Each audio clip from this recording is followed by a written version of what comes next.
श्रीराम समर्थ.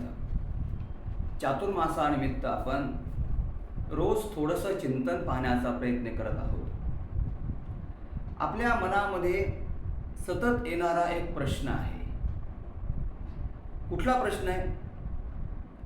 माणूस जाणून बुजून सर्व माहीत असताना सुद्धा पाप का करतो? हा प्रत्येकाच्या मनात प्रश्न येतो की नाही? आणि हा अत्यंत महत्त्वाचा प्रश्न आहे बरं. आणि केवळ श्रीमद भगवद्गीतेच्या माध्यमातून अर्जुनानं गीतेमध्ये भगवान श्रीकृष्णाला हाच प्रश्न विचारलेला आहे. केवळ अर्जुन निमित्त आहे, पण मी असो, आपण सर्व असो, या सर्वांच्या मनामध्ये हा प्रश्न येतो की सगळं आपल्याला माहीत आहे, काय केल्यानं काय होतं, असं करू नये, असं केल्यानंतर याचं भविष्यामध्ये आपल्याला काय फळ मिळणार आहे, हे सगळं माहीत असताना सुद्धा आपण पाप का करतो? अर्जुनानं हाच प्रश्न भगवंताला विचारला. अथ केन प्रयुक्तोयम पापम चरति पुरुषः. माणूस कोणाच्या प्रेरणेने पाप करतो? अथ केन प्रयुक्तोयम पापम चरति पुरुषः. आणि याही पुढे अर्जुन म्हणतात आणि छिन्न अपि, म्हणजे काय की तीही आपली इच्छा नसताना आपण पाप करतो असं नाही आहे. बघा, अजाणतेपणाने एखादं पाप जर झालं तर आपण ते कदाचित समजू, पण इच्छा नसताना सुद्धा आपल्याला पाप करावं वाटतं म्हणजे विशेष की नाही? पुढे अर्जुनानं म्हटलं बलादिव नियोजितः. अर्जुन म्हणतात देवा, जणू बलपूर्वक आपल्याला आतून कुणी धक्का मारतं की काय, अशा प्रकारचं आपल्याला वाटायला लागतं आणि आपण ते पाप करतो. का का आपल्याला पाप करावं वाटतं देवा? याचं उत्तर आपण मला द्या. बघा, धर्म आपण जाणतो, अप्रामाणिक वागल्यानंतर त्याचं फळ आपल्याला कसं मिळणार आहे हेही आपण जाणतो. धर्म कशाला म्हणावं, अधर्म कशाला म्हणावं, संत पुरुषानं आपल्याला अनेक पद्धतीने हे सगळं सांगितलं आहे. मग तरी सुद्धा आपल्या मनामध्ये पाप वृत्ती निर्माण का होते? महाभारतातला एक छोटासा प्रसंग मला आठवतो. बघा, महाभारतामध्ये दुर्योधन हे पात्र आपल्या सर्वांना माहीत आहे. म्हणजे नीचातली नीच प्रवृत्ती असलेलं पात्र म्हणजे दुर्योधनाचं आहे, बरोबर आहे. पण दुर्योधनाचा एक मोठेपणा काय माहिती आहे का? तुम्ही म्हणाल महाराज, नीचातलं नीच पात्रही म्हणता आणि दुर्योधनाचा मोठेपणा पण सांगता. हो, दुर्योधन अत्यंत नीच प्रवृत्तीचा आहे, पण दुर्योधनाचा मनाचा एक मोकळेपणा काय आहे बघा. दुर्योधन महाभारतामध्ये सांगतात, जानामि धर्मम न च मे प्रवृत्ती. नीट लक्ष देऊन ऐका बरं. जानामि धर्मम न च मे प्रवृत्ती. धर्म काय आहे हे मी चांगलं जाणतो, पण धर्माप्रमाणे वागण्याची माझी प्रवृत्ती होत नाही. दुर्योधन पुढे परत काय म्हणतात बघा, जानामि अधर्म न च मे निवृत्ती.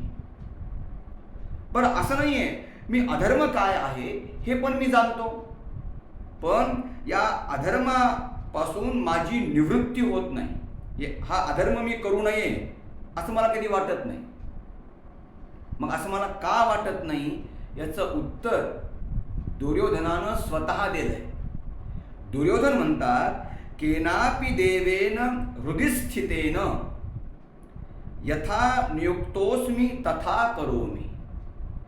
माझ्या अंतःकरणामध्ये, माझ्या हृदयामध्ये असलेला जो एखादा भाव, देव जो आहे ना, तो जसा मला आतमधून धक्का मारतो ना, तसं मला करावंसं वाटतं. बघा, दुर्योधन इतक्या खालच्या पातळीचा आहे, खालच्या पापवृत्तीचा आहे, पण इतकं असून सुद्धा दुर्योधन आपल्या स्वतःला काय वाटतं हे स्पष्टपणे आणि मनमोकळेपणे सांगतात. आणि आपल्यामध्ये शाहूपणा असतो. काय शाहूपणा आहे आपला? आपल्याला सगळं आपण काय करतो काय करत नाही हे सगळं माहीत असून सुद्धा आपण शाहू बनतो. बनतो की नाही? अर्जुनानं देवाला हाच प्रश्न विचारला आहे, देवा अथ केन प्रयुक्तोयम पापम चरति पुरुषः अनिच्छन्नपि वार्ष्णेयम बलादिव नियोजिता. देवा सगळं माहीत असून सुद्धा आपल्याला पाप करावं का वाटतं? याचं उत्तर देताना भगवंतानं अतिशय सुंदर उत्तर दिलं. देव म्हणतात, अर्जुना तू विचारलेला प्रश्न अत्यंत योग्य आहे. काम एष क्रोध एष रजोगुण समुद्भवः महाशनो महापाप्मा विध्येय मिह वैरिणम. व्यक्तीच्या जीवनामध्ये अनादिकालापासून आलेली जी वासना असते, काम क्रोध, हे अनादिकालापासून त्याच्या मनामध्ये आलेलं असतं आणि त्याच्यामुळं त्याची इच्छा नसताना सुद्धा त्याला पाप करावं वाटतं. जरा आपल्या सर्वांना समजेल अशा पद्धतीने एक छोटंसं उदाहरण मी आपल्याला देतो, म्हणजे आपल्या लक्षात येईल की नेमकं देवाला काय म्हणायचंय.